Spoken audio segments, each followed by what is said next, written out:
The cruelest thing one person can do to another is not to strike them. It is to decide, out loud and often, that they are not worth wanting, and to repeat it until the whole house believes it too. Eloan Trelawney had been the quiet joke of her aunt's parlor for years. The plain niece kept for her usefulness, promised to no one, and desired by none. Her aunt laughed that no gentleman would ever court her. Then, through 2 days of hard rain and worse roads, a duke rode to that door to ask for her hand. Eloan Trelawney had learned the exact hour the coal merchant hoped she would still be asleep. She was not. She sat at the little deal table in the cold still room before the rest of the house had stirred, a stub of candle beside her, running one finger down a column of figures in the household book. The merchant had billed for 11 sacks of coal and delivered 9. She had weighed them herself in the yard by lantern light, because she had suspected him for a month, and now she had it in ink. She made a small, precise note in the margin. It was a quiet victory, the only kind available to her, and she took what pleasure she could from it. "You will ruin your eyes," said Tamsin, the kitchen girl, setting down a cup of weak tea without being asked. Tamsin was 14, and the only person under that roof who treated Eloan as though she were made of something other than furniture. Mrs. Marwick is already shouting for the good candlesticks. "Then she is awake earlier than her temper usually allows," Eloan said, and Tamsin smothered a laugh in her apron and fled.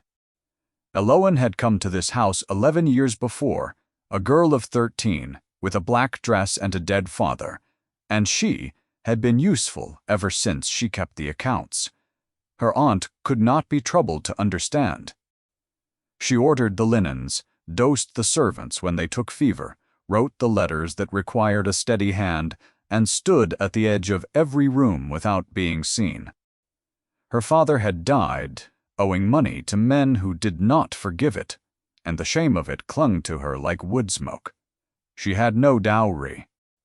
She had one plain gray gown, a sharp tongue she had mostly learned to swallow, and 24 years which, in her aunt's parlor, was spoken of the way one speaks of fruit gone soft. Her mind wandered, as it did sometimes, to the winter before. A man had been carried into the parish church one bitter night, a traveler taken by fever on the road, shaking and gray and out of his senses. The curate had wrung his hands and been useless. Eloan had rolled up her sleeves. She sat with the stranger through the black hours, breaking his fever with cold cloths and cooler patience, answering his ravings in a steady voice, because a frightened man is calmer for one. By dawn the fever had turned. By the time she came back from fetching broth, he was gone, and no one knew his name, and she had thought of him more often since than she would ever confess to a living soul. She had done it because it wanted doing. She expected nothing for it. One did not. She had learned, expect things. That evening the house was lit for company. A Mr. Halloway had been persuaded to dine, a widower with a good income and a wandering eye. And Aunt Drusilla intended Cousin Celestine to be sitting squarely in that eye's path by the time the cloth was drawn. Petronella the younger wore new ribbons. Eloan wore what she always wore, and served where she was told, and was as quiet as the wallpaper. She had almost survived the evening unnoticed when her aunt decided to be amusing. "Eloan," Drusilla called down the table, in the bright, carrying voice she kept for an audience. "Come here, child. Let Mr. Halloway see you." Eloan came, because she knew better than to do otherwise. "My niece," her aunt announced, gesturing as though displaying a lame mare she had generously declined to shoot. "I keep her out of Christian duty. Is she not a testament to my patience, no dowry, no beauty, and a manner like cold tea? I tell her plainly, for her own good. No gentleman would ever court you, Eloan. Better she hear it from someone who loves her." The table laughed. Mr. Halloway laughed loudest, relieved to be so certain of his own prospects. Celestine and Petronella pressed their napkins to their lips. Eloan stood in the candlelight and let it wash over her, her face as still as a pond, and said, "Thank you, Aunt. It is a comfort to have one's future settled so early."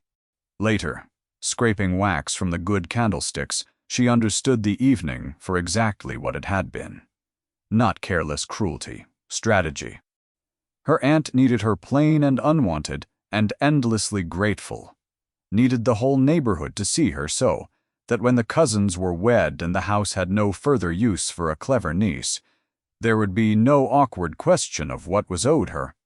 A woman no gentleman would court was a woman who could be kept unpaid until she was buried in another family's plot. The cage had a door. Her aunt had spent the evening making certain everyone believed it locked. She was still in the still-room near midnight, too proud to weep and too tired to sleep, when Tamsin came flying in with her cap askew. "Miss," the girl whispered, eyes enormous. "There is a rider on the low road in this rain." Ackers saw him from the loft, a great big man on a black horse, coming on hard as though the devil rode pillion. She swallowed. "Coming here, miss. There is nothing else out this way." But here, Eloan set down the candlestick. Somewhere in the dark and the wet, hooves were eating the miles toward her aunt's door, and she felt, for no reason she could name, the small, cold prickle of a life about to turn over. The knocking came at the front door, as though the door had personally offended the fist that struck it. The household had gone to bed.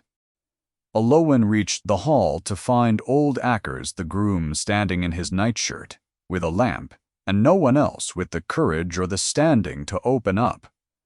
Her aunt's voice floated down from the landing thin with sleep and outrage. "Well, do not stand there gaping. See who has died." No one moved to obey but Eloan. She drew the bolt. The man on the step filled the doorway. Rain sheeted off the shoulders of a heavy oiled coat, off the brim of a hat pulled low, off a face weathered to saddle leather and set hard against the night. Behind him a black horse stood blowing, its sides heaving, ridden well past the point most men would call decent. Whoever he was, he had come a long way, and he plainly meant to go further. "I have a message for the mistress of this house," he said, "from His Grace, the Duke of Caromere. I will put it in her hand, and no other. The mistress of this house is asleep, and will stay so until she has decided whether being woken flatters her," Eloan said. "I am the one who receives what arrives at inconvenient hours. You may give it to me, or you may stand in the rain and practice better manners. It is all one to me." The man's eyes moved over her, taking in the plain gown, the guttering candle, the complete absence of deference.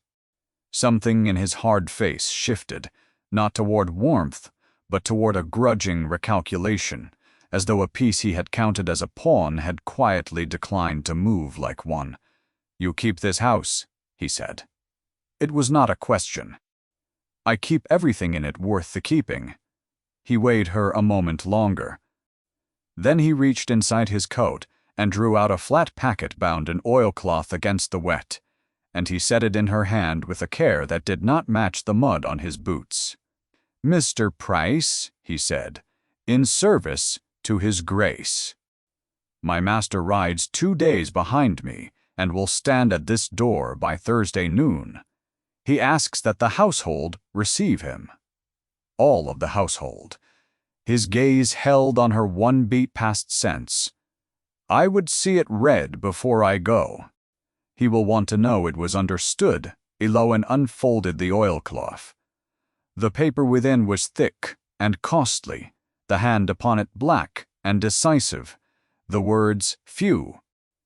The Duke of Caromere requested the honor of calling upon the household of Mrs. Drusilla Marwick upon a matter of the greatest personal importance, and begged that every member of that household, without exception, be present to receive him.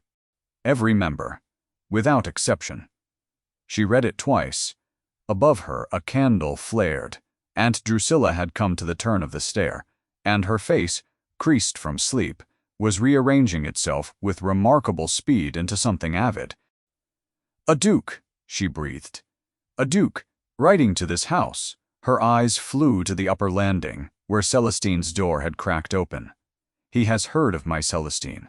Of course he has." She swept down the rest of the way in a rustle of wrapper and greed, and plucked the letter from Alohan's fingers without a glance at her, already composing her triumph. Mr. Price watched the aunt read. But when he turned back into the rain, it was not the aunt he looked at. It was Alohan. Forgotten by the door, with the empty oilcloth in her hands, and on his weathered face was a look she could not read at all.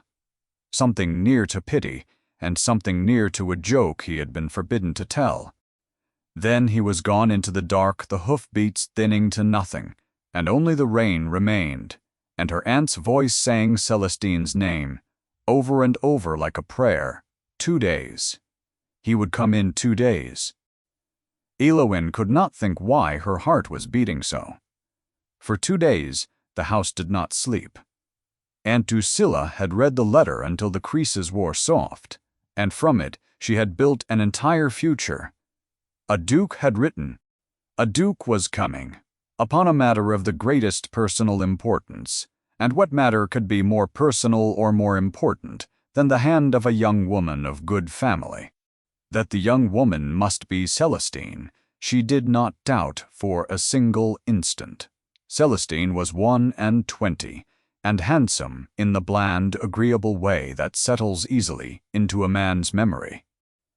Word of her, the aunt reasoned, must have carried even so far as remote and ruined Caromere, so the silver was got out and polished until the maid's arms ached. The good rooms were opened and aired. Celestine was drilled in her curtsy, and laced until she could not comfortably eat, and Petronella was told sharply to be charming, but not so charming as to draw the eye from her sister. And Alohan was set to the doing of all of it, from candle to cellar, and told plainly that when his grace arrived she was to keep to the back passages and out of sight, for a duke had no wish to be reminded that fine houses kept poor relations in the corners of them. "You will not shame us," her aunt said, "by being seen." "I would not dream of it," said Alohan, who had gone unseen for 11 years and had grown almost restful in the practice. He came at noon on Thursday, exactly as the letter had promised, out of a rain that had not once slackened in 2 days. Alohan watched from the still-room window as the horses came up the drive, mud to the hocks, heads low with hard travel. There were only 2 riders. She had expected a carriage, outriders, the whole grinding apparatus of a dukedom on the move. Instead, there was only Mr. Price, who had ridden ahead to herald his master and waited upon the road to bring him in, and behind him, a larger man on a black horse, wrapped in a plain dark coat, gone blacker with the wet, sitting his tired animal as though he had forgotten how to be anywhere but a saddle. They had ridden it themselves 2 days. In this, no carriage could have held the roads. Whatever had brought the Duke of Caromere to her aunt's door, he had wanted it badly enough to founder 2 good horses and his own back to reach it a day the sooner. She had not finished the thought before Tamsin was at her elbow, breathless and pink. "You are wanted, miss, in the drawing-room," his grace asked, most particular, that everyone come. "Mrs. Marwick has gone the color of a beet." "I am to keep out of sight, Tamsin." He would not be put off, miss. There was something shining in the girl's face that Alohan could not account for. "Everyone, without exception." He said the words over twice. Alohan set down her cloth and went up the back stair to be counted. Certain a great man had only wished to number the household and keep the beggars from his coat. The drawing-room had been arranged like a stage. Celestine sat in the good light, by the window with her hands folded, and her chin held at its most flattering angle. Petronella hovered. Aunt Drusilla stood at the center of her small kingdom, in her best burgundy, and the Duke of Caromere stood before the fire, still in his wet coat, dripping upon her prized carpet and appearing not to notice that he did. He was a large man, made larger by his stillness. His dark hair had gone to iron at the temples, and his face was weathered to the color of a saddle, grave and closed and offering nothing to the room. His eyes were deep-set and dark as wet slate, and they moved over the arranged company once, slowly, and found in it none of the things they had come looking for. The aunt was in full flight. "And my daughter Celestine, your grace, whose accomplishments upon the pianoforte are spoken of most warmly throughout thee." "You have another in this household," the Duke said. His voice was low and rough at its edges, the voice of a man used to open country, and little conversation. "I asked that the whole of it attend me. Where is she?" A silence opened in the room like a dropped stitch. The aunt's smile held its shape, but something behind it gave way. "Your grace is too scrupulous. There is only family here worth the— Where is she?" "I am here, your grace." Elowen spoke from the doorway, because the silence wanted filling, and no one else in the room would fill it. She had not changed her gown. There had been no time, and she would not have troubled if there had been. She stood in her plain gray, at the meanest edge of the room, her hand still smelling of beeswax and vinegar, and added, "Though I cannot for my life think what a duke should want with the woman who scrubs the candlesticks." The Duke of Caromere went very still. It was not her face that did it. He had never seen her face by any light but a guttering church lamp, and a full year had turned since. It was the voice. Low, dry, entirely unafraid, the voice that had spoken to him steadily out of the dark on the night he had been certain he was dying, that had answered his ravings as though they were sense, that had told him, and he would remember it to the last hour of his life, "Hush, now. You are not finished yet. Huh!" He crossed the room. He did not so much as glance at Celestine in her careful light. He did not look at the aunt at all. He walked the whole length of that drawing-room to the poor corner where Elowen stood, and he stopped before her, and this great grave man who was said to turn viscounts away from his gates, bowed his head to the niece who scrubbed the candlesticks. "You never gave me your name," he said quietly, as though the two of them were the only souls in the house. "I have spent the better part of a year hunting a woman with no name." A parish clerk, 3 counties distant, remembered a niece at the Marwick house, who dosed the servants and did not flinch at anything. I rode on the chance of it. His slate dark gaze moved over her face, learning by plain daylight what he had known only in the dark. "You sat with me in the church at Nethercut, when the fever had me by the throat. You broke it. I woke, and you were gone before I could ask your name, and I have not had one night's honest peace since, for the want of thanking you." He reached out and took her hand, the roughened, work-reddened hand of a woman who kept everything in a house that was worth the keeping, and he bowed over it as though it belonged to a queen. "I have not come for your daughter, Mrs. Marwick," he said, without turning his head to her. "I have come to ask this woman to be my wife." The room came apart very quietly. Celestine's folded hands unfolded in her lap. Petronella made a small, wounded sound. And Aunt Drusilla stood with her whole invented triumph turned to ash in her mouth, staring at the niece she had called cold tea. The niece no gentleman would ever court, with a duke bent low over her chapped and reddened hand. Then, being precisely what she was, the aunt rallied. The color flooded back into her face all at once, and with it came a smile of such sudden tender warmth that Eloan felt it move across the room like a draught beneath a door. "But of course," Drusilla breathed, "our own dear Eloan. Why, we have raised her as our very own, these 11 years, Your Grace, at no small cost to ourselves, and nothing on this earth would make us prouder. We must speak together, you and I, of settlements, of what is proper, of what is owed to a family that has given so freely and asked so." Aunt Eloan did not raise her voice. She had not raised it in 11 years, and she did not raise it now. But something in it went across the room like a drawn wire and stopped the woman dead. Gently, she drew her hand from the Duke's.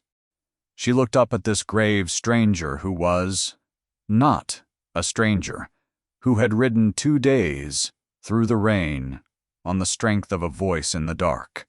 "Your Grace does me an honor. I do not yet understand," she said. "But not tonight, and not in this room, and not for any reason that a single person standing in it would guess. If you have ridden 2 days to reach me, you can spare me 1 hour of plain speaking before I decide the rest of my life." And she turned and walked out and left a duke, a bankrupted aunt, and 2 astonished cousins staring after the woman who had just kept a peer of the realm waiting upon her own convenience. She took him to the still room.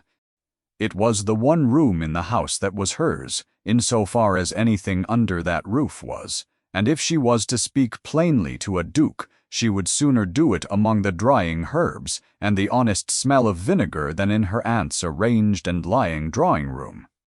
He followed her without a word, ducking beneath the low lintel, and stood among the hanging bunches of lavender and tansy, looking far too large for the space, as he had for the room above, and for any room that was not the open moor.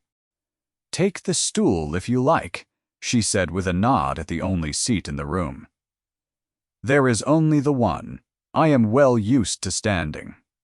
"Then we will both stand," he said, and did. She folded her hands before her.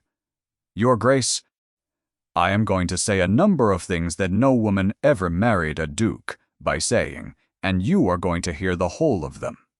Because you owe me an hour, and because I have spent 11 years swallowing my own tongue and find, this afternoon, that I have entirely run out of the patience for it. Say them, you do not know me." She said it flatly, the way she read out a column of figures that would not add. You know a voice in the dark and a fever that turned. You have built a year of longing upon one night in which you were not, forgive me, at your most discerning, for you were dying, and a dog's steady breathing would have comforted you nearly as well. You have ridden all this way in love with a memory, and I am not a memory. I am a woman of 24 with a sharp tongue, a dead father's debts, and no softness left anywhere in her that I have ever been able to find. If you marry the church at Nethercot, Your Grace, you will wake within the month beside a stranger who corrects your arithmetic, and you will feel you have been robbed. He was quiet a moment. The rain ran down the little window in threads. My wife died of that fever, he said. Eloan's hands went still. The same winter. The same sickness that came up the low country and took 1 house in 3 along the Nethercot road. She was 3 days in the dying, and I could not break it, nor could anyone. And I held her hand, the whole of it, and my holding did no earthly good at all. His voice did not rise nor break, but something in his face had come open. A door in a wall she had taken for solid stone. I went out onto the roads afterward because I could not stay in the house where she was not. I will tell you plainly that I did not much care whether the fever took me, too it very nearly did. And a woman I never once saw clearly sat with me in a freezing church, and would not permit it. You say a dog would have served as well. It would not. I have been tended by frightened people, and by paid people, and by people who wanted the credit of my living. I know the difference in my bones. You were not afraid of it, and you wanted nothing from it. And you informed me that I was not finished yet, as though the deciding of it lay with you." He paused. "I did not build a year upon one night, Mrs. Trelawney. I built it upon being told by a stranger who owed me nothing that I was worth the trouble of the saving. I have not once managed to set it down since. The still room was very quiet." "That is not love," Elowen said at last, though the flat edge had gone from her voice. "That is gratitude. It may be. I am too old and too tired to be certain of the border between them, and I have stopped believing the border matters half so much as the poets insist. I am not offering you a poem. I am offering you a name that no aunt living can strip from you, a house with a great many more rooms than I have ever been able to fill, and my sworn word that within it you will not once be made to feel you are suffered out of charity. You would be its mistress, you would be useful, which I begin to think you need, the way other women are said to need to be adored, and you would be safe." He looked at her steadily. "You may refuse me. If you refuse me, I will ride back the way I came and trouble you no further. And you will never again hear that word court flung the length of a dinner table at you, for I will have made a public liar of the one who says it. That much I will give you whatever you decide. But I had far rather you said yes." Elowen looked at this grave, grieving, honest man, and felt the ground she had stood upon, her whole life shift quietly beneath her feet. "Then hear my terms," she said, "for I will not come to you as a rescue, and I will not be a story your county tells over its port. When you announce this, you will announce the entire truth of it, that you are marrying the woman who nursed you at Nethercot, plainly, and by her name, so that no soul may whisper you took in a ruined drudge out of pity. I will not be lied about, not even kindly. And you will not give my aunt 1 penny. His dark brows rose the smallest fraction. "She will ask for a great deal of them. She will ask for a settlement for the cost of my raising, for the injury to her good name. She has kept the account in her head these 11 years, and she will present it to you like a butcher's bill." Elowen's gray eyes were cold and bright as struck flint. "You will pay her none of it. She has had 11 years of my unpaid labor, and she may consider the account settled in full. If you pay her, your grace, you make of me a thing that was bought, and I have been a thing that was kept for quite long enough. Let her instead explain to the whole county why the niece she called unmarriageable is to be made a duchess. That is the only revenge I will ever want. It costs you nothing, and it is worth a great deal more than her silence." For the first time since he had entered that house, the Duke of Carrowmere smiled. It changed the whole grave country of his face, and Elowen understood, with a small lurch beneath her ribs, that he was not so very old after all. "You are everything I remembered," he said, "and a great deal besides that. I had not the sense to hope for, Mrs. Trelawney. We have a betrothal, upon your terms, every last one of them. Give me your hand upon it, and I will." The scream came from the floor above them.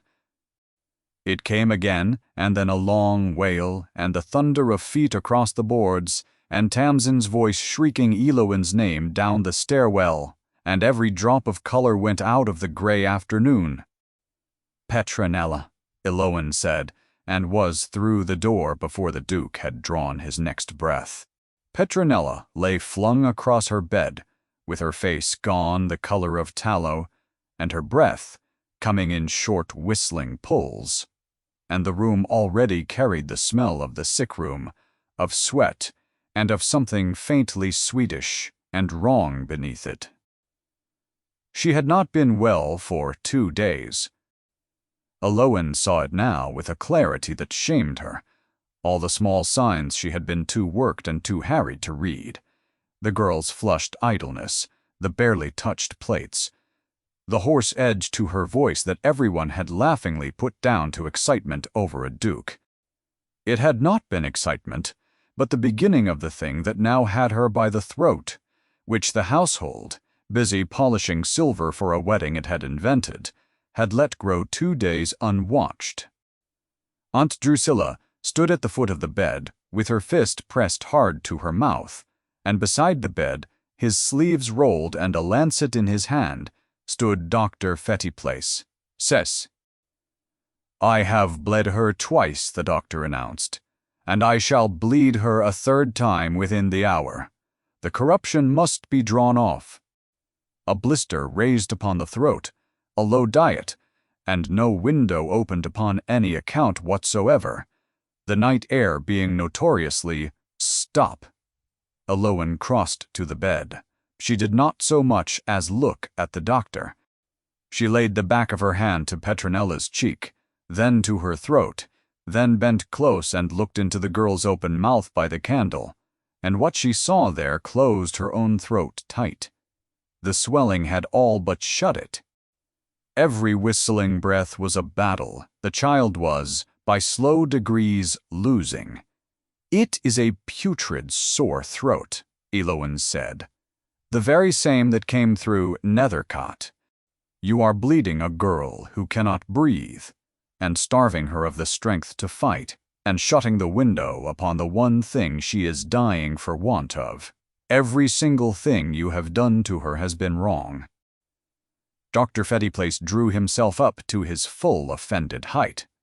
"I am at a loss to know who has permitted a housemaid to—" "Get out of my way." She said it entirely without heat, which was a great deal worse than heat. "Aunt, look at me. You have a choice to make within the next minute, and it is the only choice in this house that signifies. You may keep your doctor and bury your daughter by morning, or you may stand aside and let me try. I have seen this sickness before. I have beaten it before. I cannot promise you that I will beat it tonight, but I can promise you that he will not." The aunt's eyes went from the doctor's affronted face to Petronella's gray one, and whatever cold arithmetic ran behind them, the sum of it was plain enough even to her. She made a small broken motion of her hand toward Elowen that meant, "Do it," and turned her face away to the wall, and then Elowen was moving, and the whole room moved with her. "Tamsin, the kettle on, and every kettle in the house set boiling behind it, and carry them up. I want this room thick with steam. It will ease the throat to breathe. Open that window a hand's width, no more. I want the fresh air married to the steam, not set against it. Ackers, there is a blue crock in the still room, marked with a cross upon the lid, the feverfew and the willow, and the white horehound, fetch it up, and honey with it, and the good vinegar." She stripped the heavy coverlets back to a single sheet. "We are not drawing off any corruption. We are cooling a fire, and we are holding a door open in her throat, and we are going to sit beside her while she does the rest of the work herself, for she is young, and she is a very great deal stronger than she looks. Are you not, Nella? You are going to be exceedingly rude to me about all of this within the week." She worked through the afternoon and down into the dark. She never once raised her voice, and she never once stopped. She spooned the bitter draught between the girl's clenched teeth, a single drop at a time, so she should not choke upon it. She held her upright through the tearing coughing fits, out over the steam, until the whistle in her breath eased by a hair, and then eased by another. She wrapped hot cloths and cool ones, and knew to a nicety which the laboring body wanted, and precisely when, and through the whole long fight of it, from the corner into which he had folded his great frame, small and silent, the Duke of Carrowmere watched. He knew this. He had lived the whole of it from the other side.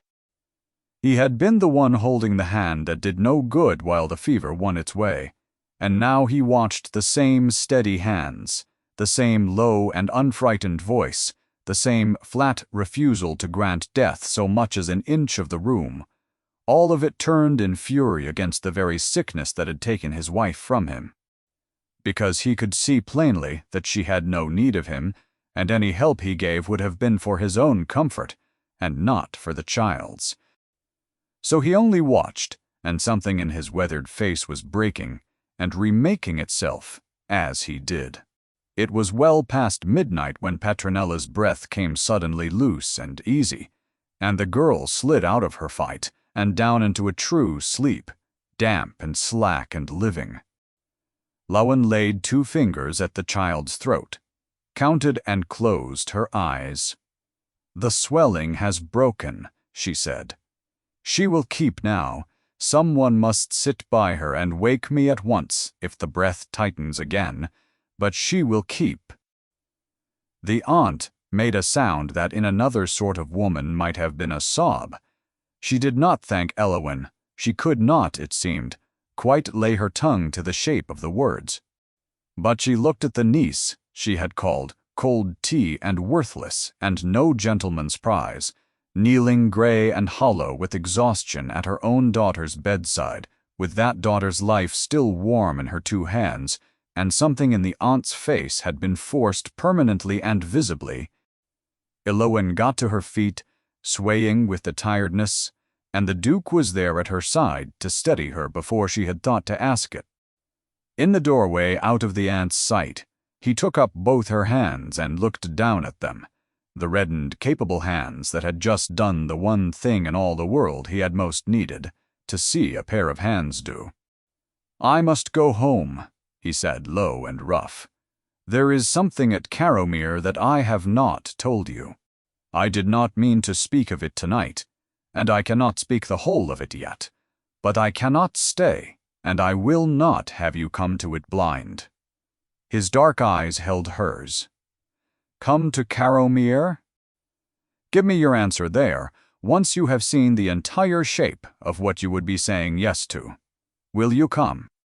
And Eowyn, who had just beaten death back from the bed of a girl, who had giggled behind her hand at her humiliation, who stood now with the Duke's 2 hands wrapped warm about her ruined ones, felt the old hard wariness rise in her one final time, and heard herself, to her own complete astonishment, say.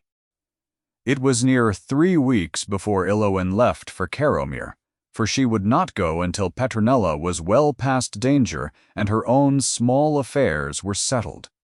The journey itself took 2 days, and she spent both of them turning the strangeness of it over in her mind, that she should be making in a hired chaise the Duke had insisted upon and paid for, over all her objection, the very journey he had made on horseback through the rain to reach her. The roads climbed as they went west, the hedges giving way to open moor, until the country had the bare, honest bleakness of a place that had long since given up, pretending to be gentle. Carrowmere stood at the end of it, grey and vast against a greyer sky, a house built to outlast the people in it, and plainly getting on with the doing of it. Its shutters were half closed, like the eyes of something that had decided not to look at the world any longer, and a hush lay over the whole of it, the particular hush of a house where someone had died, and no one had yet remembered how to be alive. Mr. Price handed her down. "His Grace is riding the far boundary, and will be back by dark," he said. "You are expected." And then, with the ghost of something almost like warning moving across his weathered face, "Her ladyship keeps to the south drawing-room. She will want to look at you, her ladyship." Eowyn was shown into a room that was warm and richly furnished, and colder than the moor outside it. A woman sat very upright by the fire, past 60, handsome in the hard way that expensive women stay handsome, dressed in the deep, unrelieved black of a grief worn like armor. She did not rise. She let Eowyn stand a full and deliberate minute before she troubled to speak. "So you are the nurse," said Lady Roscoli. "I am Eowyn Trelawney, my lady. You are the nurse my son by marriage intends, in the derangement of his grief, to make the Duchess of Carrowmere." The old woman's eyes went over her, the plain gown, the travel-creased cloak, the reddened hands, and priced every inch of her at nothing at all. "My daughter lies in the chapel yard, not 14 months, Iseult. You will not have heard the name, but you will hear it now, and often. For as long as I have breath to say it, she was born to this. She was bred and raised and made for it, and it killed her by inches even so. And now a woman, who dabbed him with a wet cloth in a country church, proposes to step into her rooms, wear her keys, and mother her child. She let it settle. I have seen your sort before. A man in mourning is a purse with the strings cut. You need not trouble to look wounded on my account. We understand each other, you and I." Elowen was very tired and very travel-worn, and she had spent 11 years being addressed in precisely this key by a woman with far less cause and far worse manners. She found she had nothing left in her at all with which to be frightened. "We do not understand each other in the least, my lady," she said, "but I will try to mend that, since we are to live beneath one roof. I did not come here to be a duchess. I came because your son by marriage rode 2 days through foul weather to ask me, and I thought a man who would do such a thing had earned an honest answer to his face. I have no interest in your daughter's rooms, and less in her keys. As for her child, I have not yet been permitted so much as to meet the girl, though I begin to see why the house is so very quiet." She held the old woman's furious gaze without a flicker. "You loved your daughter. You are frightened for her child. You are grieving still, and so you have decided I am a thief, because a thief is a great deal easier to hate than a stranger who might, God forbid, do some good. I do not blame you for it, gas. But I will not stand in a cold room and be called a cut-purse by a woman who has not once asked my name before pronouncing my sentence." The fire cracked. Lady Roskelly's mouth had thinned to a white line. "You are impertinent. I am accurate. People confuse the two, my lady, whenever the accuracy is unwelcome. He will tire of you," the old woman said, "but there was less iron in it now, a probing rather than a blow. You are a novelty. When the novelty is spent, you will be what you always were, a nurse in a borrowed gown, and I will still be here." "Then we shall both of us find out," said Elowen. "In the meantime, I should like to wash the road off me if the house can spare the water." The door opened before Lady Roskelly could answer. The Duke of Carrowmere came in on a gust of cold air, still in his riding coat, his dark hair wet through, and he took in the 2 women and the temperature of the room in a single glance, and crossed directly to Elowen's side, close enough that his meaning could not be mistaken by anyone possessed of eyes. "You have met then," he said. "We have made a beginning," Elowen said. "Roskelly." His voice was courteous and entirely immovable.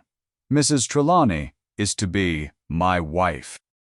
She is not on trial in my house, and she is not to be spoken to as though she were. You may grieve Iseult beneath this roof for the rest of your life, and welcome, and I will grieve her at your side. But you will not use her memory as a rod to beat a living woman, for Iseult would have been ashamed of it, and you know that a great deal better than I do."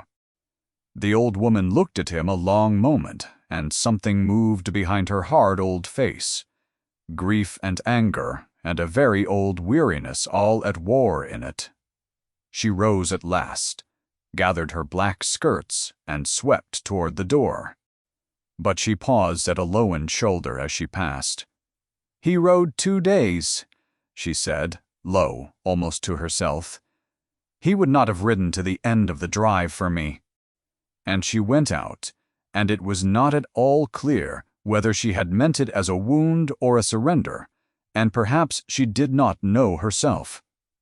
The Duke let out a slow breath. "I am sorry. She has been mistress of this house since Iseult died. She held it together when I could not, and I have not had the heart, nor the strength, to take it back from her."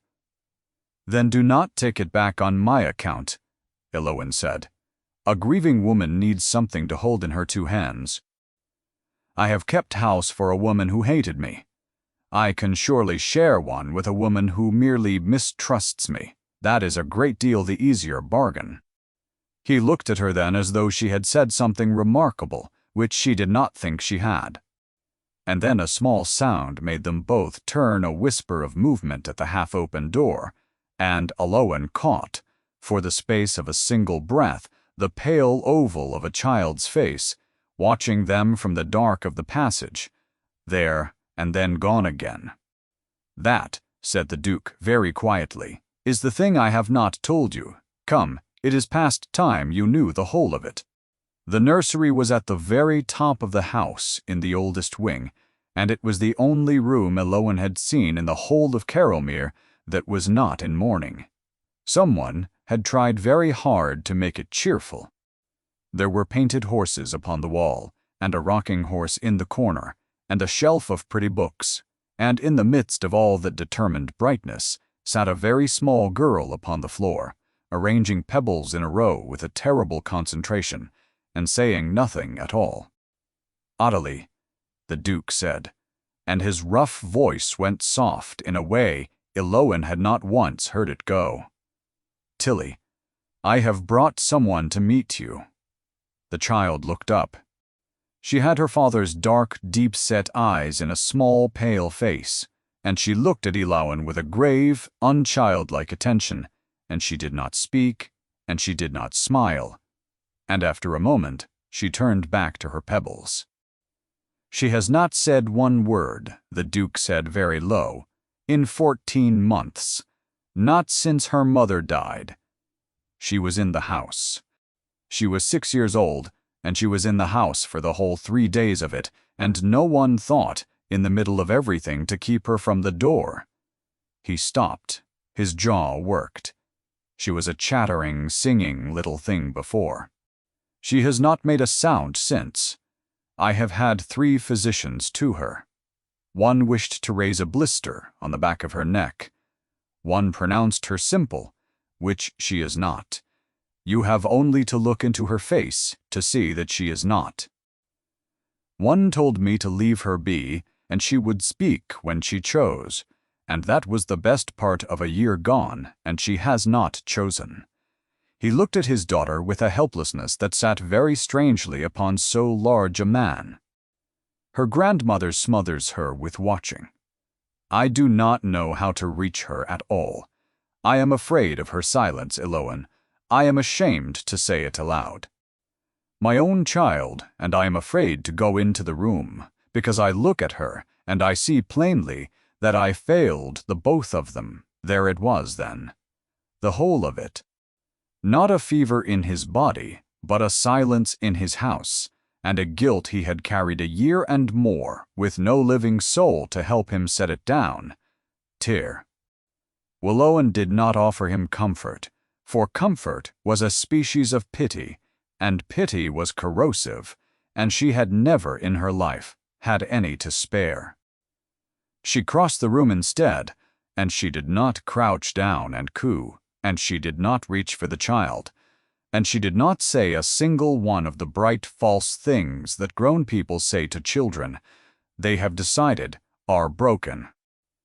She sat down upon the floor, not close, a little apart, within reach and no nearer, the way one sits near a wary creature one has no intention whatever of seizing. And she drew from the work-bag at her waist that she carried everywhere out of long habit, a tangle of embroidery silks, and she began, without a word, to sort them by their colors into neat coiled rows upon the boards between them. She did not look at the child. She sorted her silks. Reds to the reds, blues to the blues, the fine, steady work of her fingers. The only motion in the still room. A long time passed. The Duke stood in the doorway and did not seem to breathe, and then so slowly that it might have been the old house settling on its bones. The child put out one small hand and moved a single green pebble from her own row into the coil of Eloan's silks, and drew her hand back and waited, grave as a judge upon the bench, to see what the stranger would do with it. Eloan considered the pebble lying among her silks as though it were the most reasonable addition in all the world. Green? She agreed quietly. To no one, to the silks, to the room at large. Yes, it wanted green just there. You have a good eye. And she took a coil of green silk and set it with great ceremony into the child's row of pebbles, a fair trade for a fair trade, and went back to her sorting as though nothing at all had occurred, and the nuffer The child looked at the green silk lying in her pebbles for a long, long moment. And then she edged, by the very smallest of degrees, across the boards, until her small shoulder was very nearly, not quite, but very nearly, resting against Eloan's arm. And there she stayed.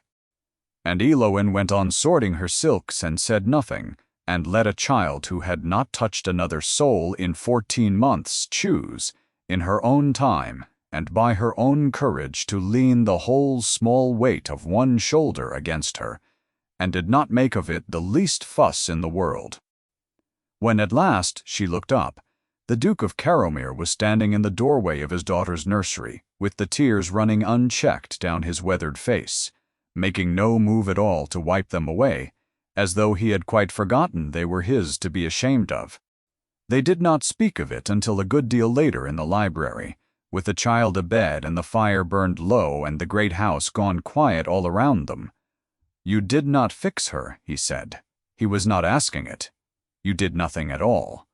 No, Eloan agreed. There is nothing to fix. She is not broken, Your Grace. She is grieving. And grief is not a fault in the mechanism. It is the price one pays for having loved someone. You cannot mend it out of her like a dropped stitch. You can only sit near enough that she knows she is not doing the thing alone. That is the whole of what any of us can do for another. And it is not nothing, though I grant you it feels like nothing to a man who wishes with all his heart that he could do more. She looked into the fire. You want to save her the way you could not save her mother. You cannot. No one alive can save anyone from grief. You can only stay in the room with them while it burns down. He was quiet for a very long while. My name is Cassian, he said. Eloan looked up. You have called me Your Grace, and the Duke, and Caromere, since the moment you walked into that dreadful drawing-room, and I have let you, because it kept a wall standing between us, and I told myself that I wanted the wall. He turned from the fire to face her fully. I find that I do not want it. My name is Cassian. My mother called me by it, and I solt, and no one at all has since, and I should like more than I can easily say, to hear it in your voice, which I have carried about in my head this whole year, and more as very nearly the only kind sound left in the world. The library was very still, and something in Eloan's chest, some door she had bolted at the age of 13, with a dead father and a black dress and had never once unbolted since, came quietly off its latch. It was only a name. It changed the entire world. He crossed the room to her. He did not seize her, this great, grave man. He never seized anything at all. He came to her the way she had come to his silent child, slowly, within reach, giving her the whole of the time in the world to draw herself back. She did not draw back. He raised one roughened hand and set it, with an aching gentleness that belonged to no other part of him, against the side of her face, and Elowen, who had been told the entire length of her life that no gentleman would ever want her, leaned the weight of her cheek into a duke's open palm. And, for too long, and entirely alone. "They were wrong about you," Cassian said very low. "Every last one of them. Whatever it was they told you that you are. They were wrong, and I have 2 days of hard riding to prove that I mean it."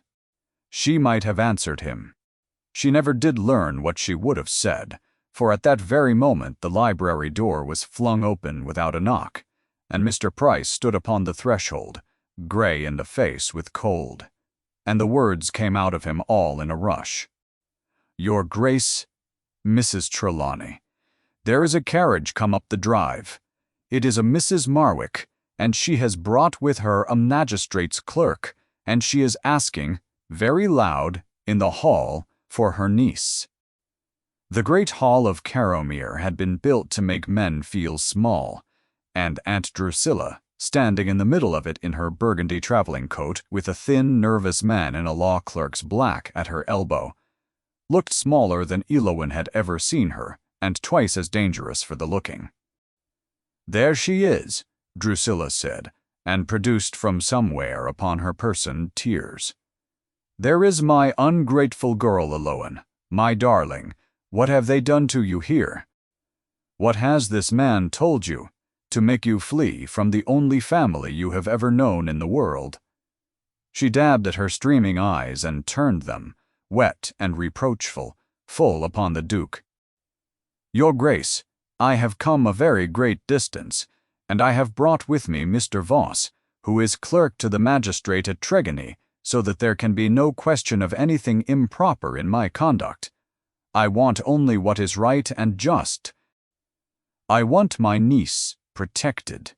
And I want," she said, and her voice changed ever so slightly, upon the word, "a proper settling of the accounts between us, before she marries out of my care." "Elowen is 24, the Duke said. "She is in no one's care whatsoever.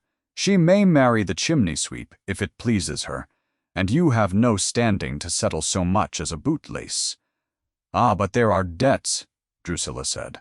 11 years of them.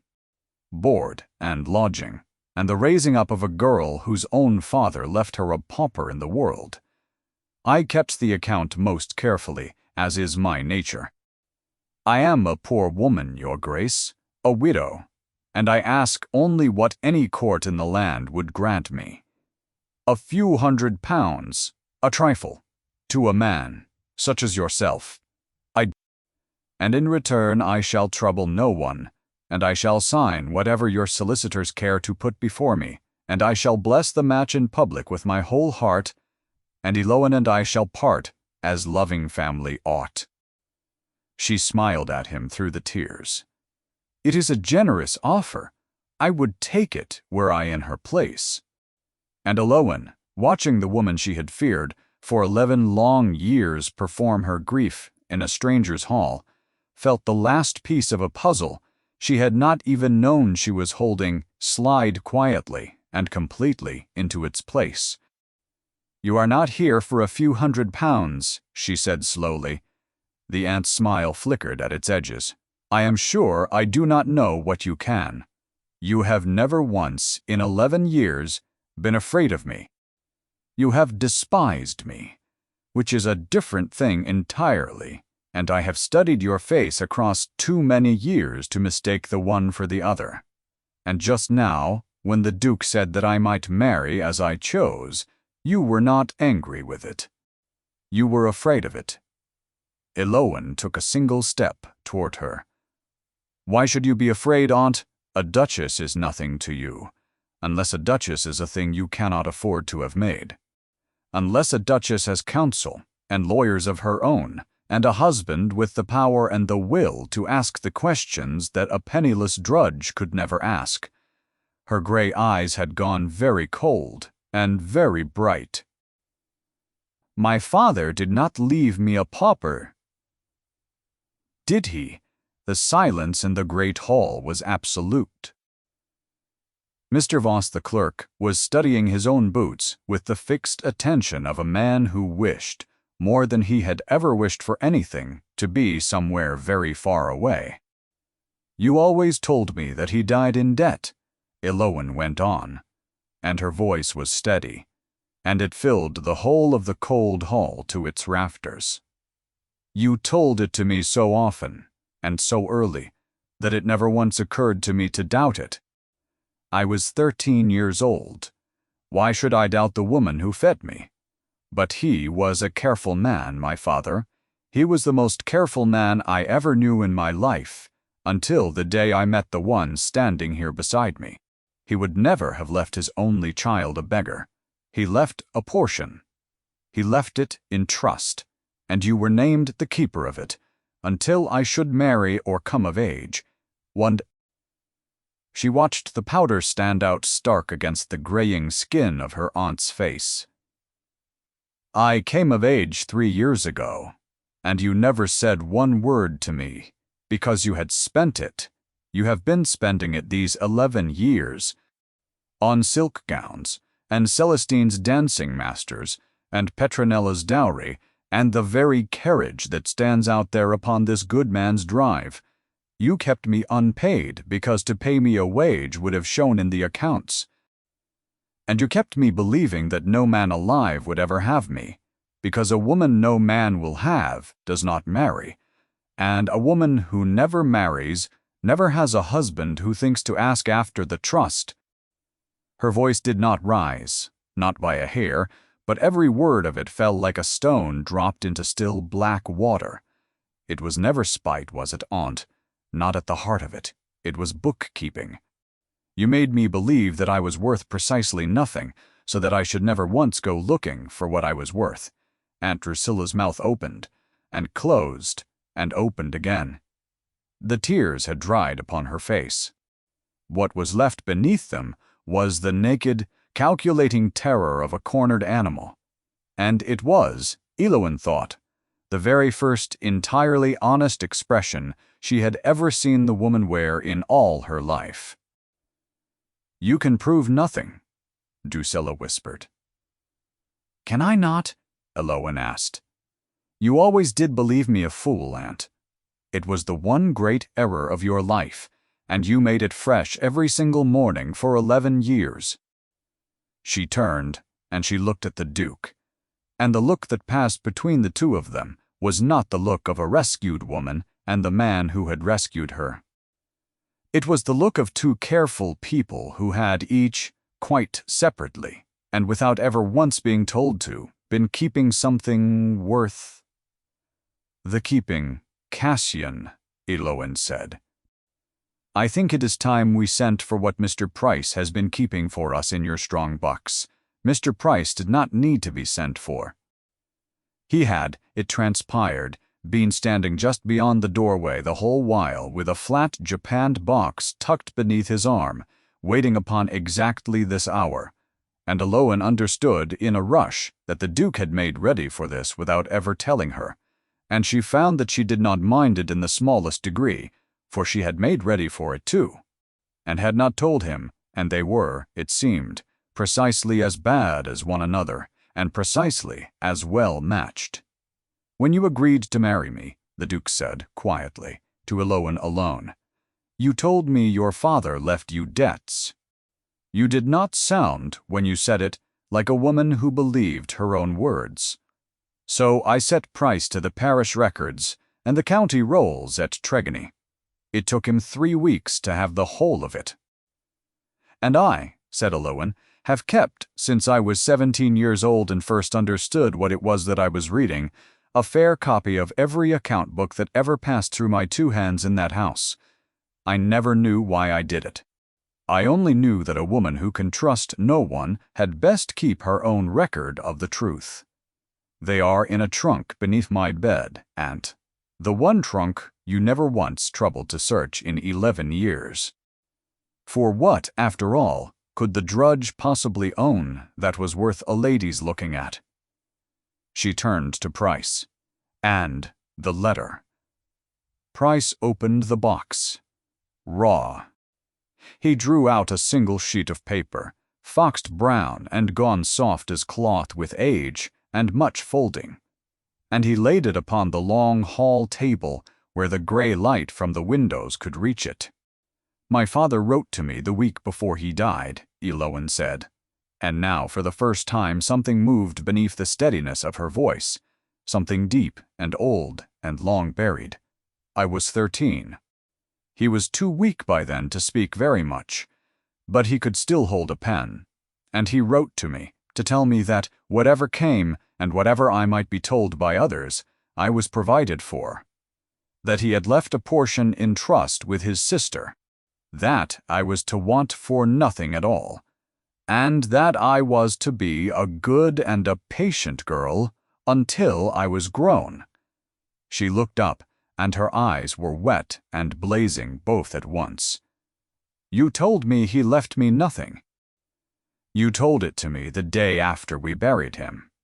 And I had his own letter folded in my pocket the whole of that day, telling me the opposite, and I did not understand it, and I was a frightened child, and so I put it away in the dark, and I believed you instead of him.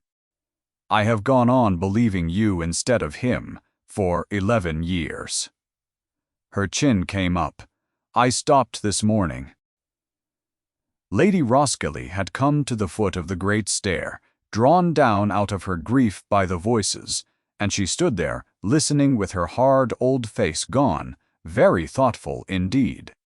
And Mr. Voss the clerk had produced, out of long professional habit, a small notebook, and had begun to write in it with the careful air of a man who has suddenly grasped that he is a witness to something, and had far better get it down correctly. "Mr. Voss," the Duke said pleasantly, "you are clerk to the magistrate.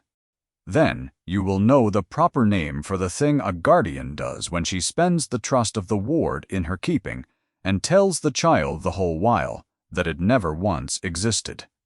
Mr. Voss swallowed hard. "That would be, Your Grace, embezzlement from a minor, in her guardian's charge. Under the Act, it is a transportable felony." "Transportable," the Duke repeated gently, as though turning the word over on his tongue to taste it. He looked at Aunt Drusilla. "You came into my house with a clerk at your elbow, madam, to frighten a woman you had spent 11 years robbing. I confess, I admire the sheer nerve of the thing. There is a rare kind of courage in a thief who arrives dressed as the magistrate."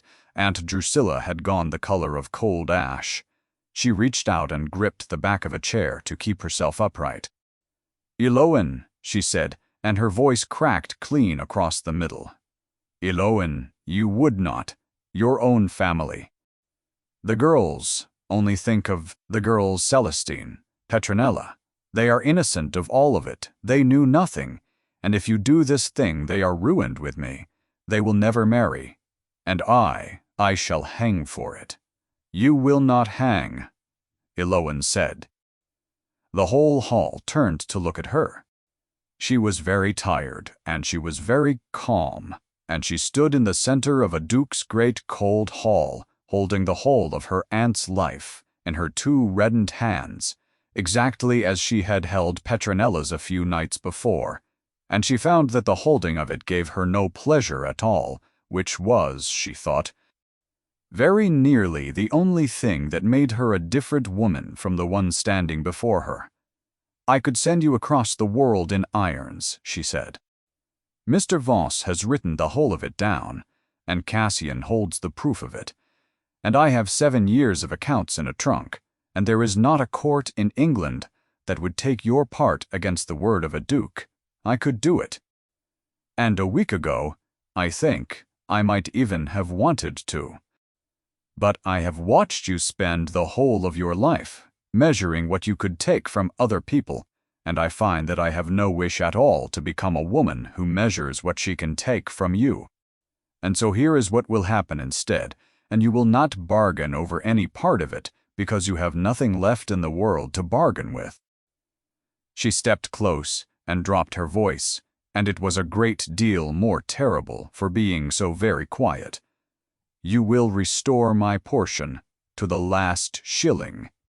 From the sale of that carriage, and those gowns, and that house, if it must come to it, Mr. Price will see to the figures, and Mr. Price does not make errors. What remains of my father's money will come to me, where he meant for it to be. And then you will go home, and you will never write to me, nor speak my name aloud, nor come within a full day's ride of any house that I live in, for the whole of your natural life. Celestine and Petronella may write to me if they wish it. They were children, they did as they were taught to do. But you and I are finished, Aunt. We are finished upon my terms. And the only mercy you will ever have of me is that I am giving you your freedom, which is a very great deal more than you ever once thought to give me. For a long moment, Aunt Drusilla only stared at her. And then, without another word, because there were no words left anywhere that would serve her now, she turned, and she walked out of the hall, past the silent clerk, past the watching dowager, out through the great doors into the cold, and the vast oak door of Carrowmere boomed shut behind her. The sound of it went up into the roof beams and slowly died away, and the hall was quiet, and Eloin stood alone in the middle of it, and began, very slightly, to shake. The others withdrew, in the tactful manner of servants and clerks, and even most unexpectedly, of grieving dowagers, until there was no one left in the great hall, but the two of them, and the fire, and the shaking that Eloin could not seem to make stop. Cassian came and stood before her, but he did not touch her, for he had learned by now the whole of how she was made. "You are not going to weep," he observed. "I never weep. It is a great inconvenience to everyone concerned, myself the most of all. I only shake, and then I stop, and then I am tiresome and practical once again." But her voice was not steady, and she pressed her two reddened hands flat against her skirts to still them, and she said, before she could think the better of it, the thing that had been sitting hard beneath her breastbone since the nursery. "Cassian, I have to ask you something, and I need you to answer it as plainly as you have answered every other thing, even if the plain answer is one I shall not like to hear. Ask it. In 3 days I have mended your household accounts in my head, and broken a fever in the body of the cousin who mocked me, and reached a child that no physician in England could reach, and dismantled the woman who robbed me of my birthright. I am, it would seem, extremely useful." She made herself look up into his face. "I have been useful my whole life. It is the only reason a living soul has ever kept me under any roof. My aunt kept me because I was useful to her. And I need to know before I stand up in a church and hand you my whole remaining life, whether it is me that you are marrying, or whether it is the woman who can fix your silent daughter and run your grieving house and be, God help me, because I would sooner be a nurse in a borrowed gown to the end of my days, your dowager's own word for me, than be a wife who is kept only so long as she remains convenient. I have been kept for my convenience once already. I will not be kept for it twice. I would very much rather know it now." There, it was said. She had handed him with her own 2 hands the single blade in all the world that could truly cut her, and she watched his still face and waited to see what he would choose to do with it. Cassian was quiet a moment. And then he did a thing she had not expected at all. He smiled, not the reluctant smile she had twice now won from him, but something rueful and sad and unbearably tender all at once. "You wish to know whether I love you," he said, "or whether I only need you, and you have gone and asked it in the most entirely Eloin way imaginable, with a full and itemized accounting of your own usefulness laid out first, as though love were a sum that had to be justified in the ledger before any person could be permitted to feel it. He shook his head slowly. "Listen to me now, because I shall say it, the once and plainly, and then I shall expect you to believe it for the whole of the rest of our lives. For I am far too tired a man to keep proving what I have already ridden 2 days through the rain to prove. I do not need you. That is the truth of it, and it is the entire point. Price could keep my accounts. A hired nurse could tend to Tilly. Badly, but she could do it. Roskelly could run this house until the roof fell in. I managed the whole of it, after a gray and joyless fashion, for 14 months without you. And I would have gone on managing it, gray and silent, to the last, until I died in this gray, silent house and was laid in the ground beside a woman I could not save. I do not need you, Elone. I want you. There is a whole world of difference between the two, and you, of all the souls alive who have spent your entire life being needed and not 1 hour of it being wanted, should know the difference better than anyone breathing." Eloan's shaking had stopped. She was very still. "I want the woman who told a dying stranger in a cold church that he was not finished yet," he went on lower now. "Hell, I want the woman who kept 7 years of accounts locked in a trunk against a day she could not even give a name to. I want the tongue like cold tea, and the hands like a laborer's, and the eye that catches out every error in the book, and the pride that will not be bought at any price. I want the whole of you, the useful and the useless of it all together. For they were never 2 women, whatever your aunt taught you. They are 1 woman. And she is the only one I have wanted since the morning I woke in that church and found her gone." He paused. "You told me once that I was not finished. You were right. And I am telling you the very same thing now, Eloan, the same words you gave to me, because you have gone your whole life believing that your story ended at the age of 13, in a black dress, at a graveside. It did not end there, was. You are not finished either.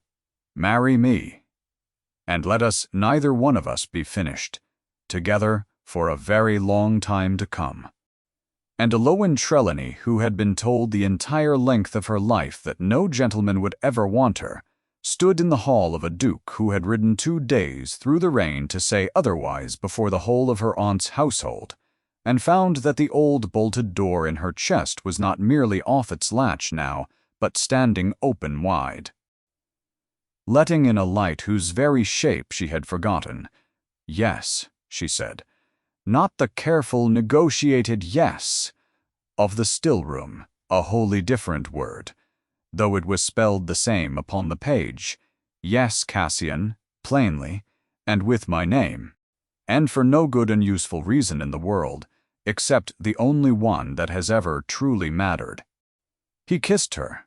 Then in the cold hall with the fire dying down, and the great house, listening all around them. And it was not gentle, for all the care he took in every other thing under heaven. It was a man who had waited a year and more, finally, granting himself leave to stop the waiting, and Eloan, wrapped her reddened, capable, wanted hands about the back of his neck and kissed him back as though she were at last setting her name to something, in an ink that would never wash out.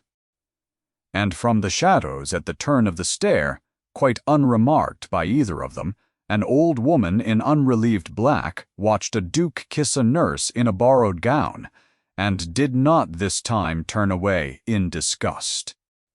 She looked instead, for a long moment, like a woman remembering what it had once been to be young, and wanted, and alive. And then she turned and went quietly back up the stairs, to sit, as she did every night of her life, at the bedside of a sleeping child who did not speak. They were married at Carrowmere in the spring, in the small grey church at the edge of the estate, when the moor had at last thrown off its winter iron and gone gold and purple with gorse and heather, clear to the rim of the sky. Eloan did not wear white.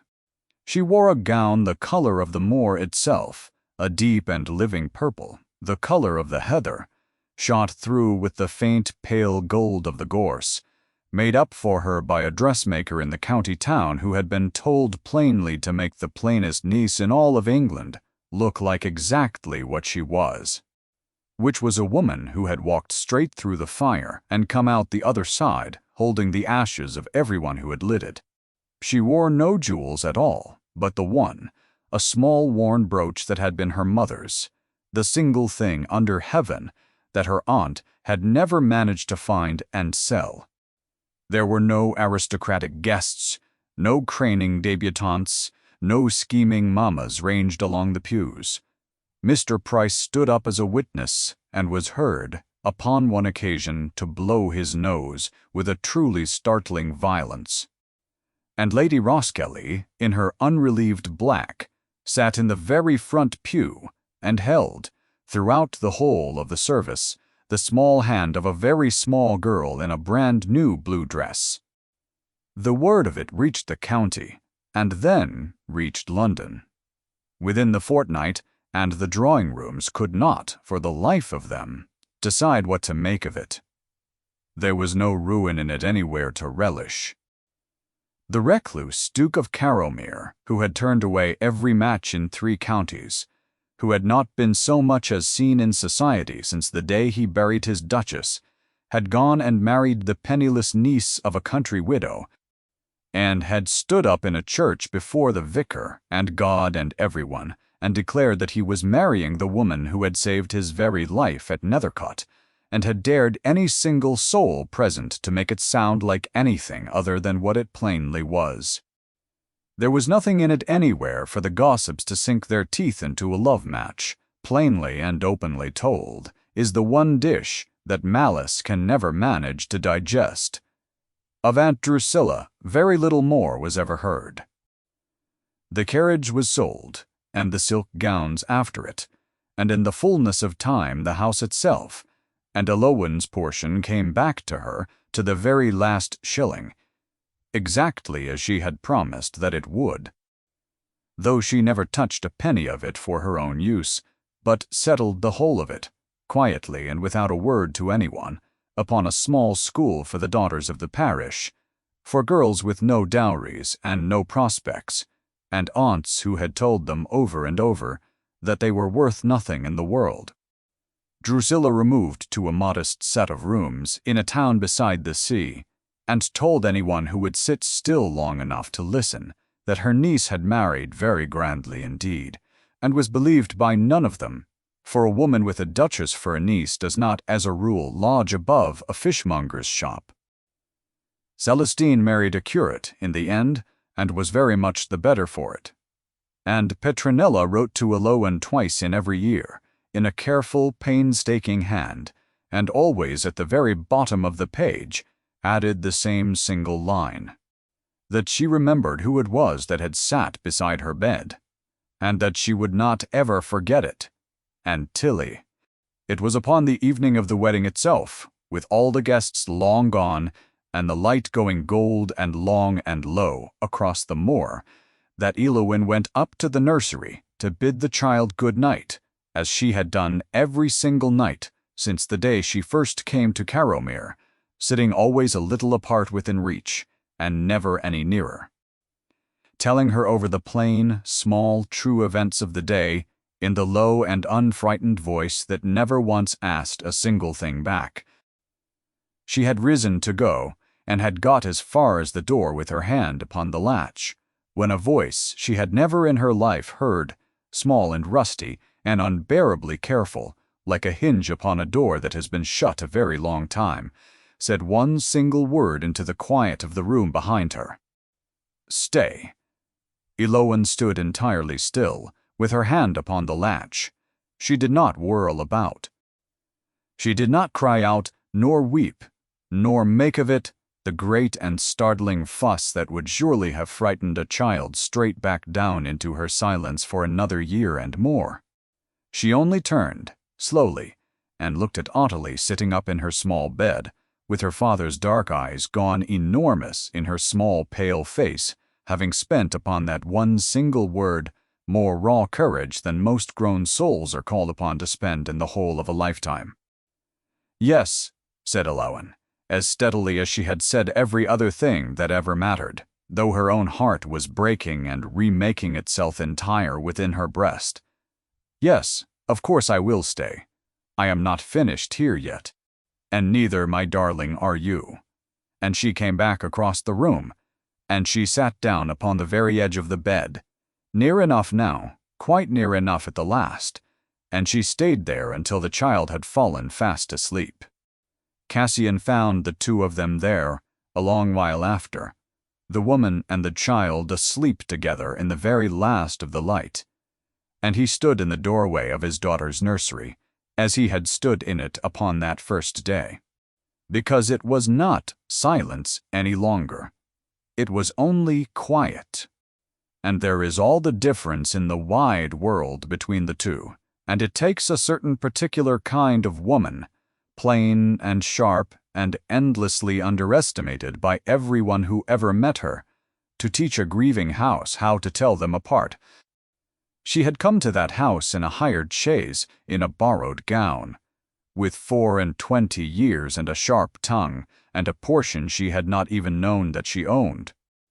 Her own aunt had laughed in her face that no gentleman would ever court her, and a duke had ridden 2 full days through the driving rain to prove the whole wide world wrong. And the strange, quiet truth of the matter, in the end, was that he had been the one who was saved. If Elowen's long road, from that cold and lonely still-room to the warm beating heart of Caromere, has left you smiling tonight, do let her know it with a like, for there is nothing in all this world half so satisfying as watching the quiet, underestimated woman turn out to be the strongest soul in the room. If you love a fiercely capable heroine, and a grave, devoted hero who sees her true worth when no one else has ever troubled to look, then subscribe and ring the bell so that the very next of our stories finds its own way to you. And tell me, in the comments down below, the exact moment you knew that the aunt had lost. I read every single one of them. Until the next story, be well. And do not ever let anyone tell you what you are worth.